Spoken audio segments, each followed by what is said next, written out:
তুই আবার আসলি, কি হয়েছে? ওই বড় কোম্পানিটা না আমার বানানো। মাথা টাথা খারাপ হয়েছে তোর? না, একটু ভুল হলো।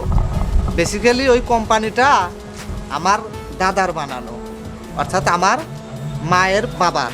উচ্চ মাধ্যমিক পাশ করার পর ঢাকা থেকে বিবিএ এমবিএ কমপ্লিট করে এই কোম্পানির দায়িত্ব নিয়েছি।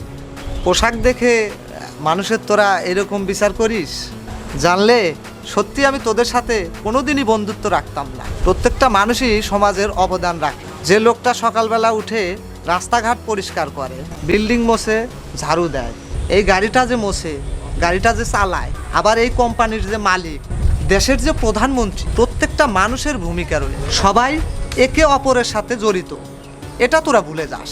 Sorry Saiful. Don't call me Saiful, just call me sir. Sorry sir, আর কখনো এরকম ভুল করব না। আমাদের একবার লাস্ট চান্স দিন, সত্যি আর কখনো এরকম ভুল করব না। সেরকম সুযোগ আর আসবে না তোমা, কারণ আজকের পর থেকে তোমাদের মতো মন মানসিকতার কর্মচারী আমার অফিসে কাজ করতে পারবে না। সরি স্যার, আর কখনো এরকম ভুল হবে না। এসব বলে কোনো লাভ নেই। তোমরা এখনই আমার চোখের সামনে থেকে চলে যাও, আর কাল থেকে ইউ আর ফায়ার্ড।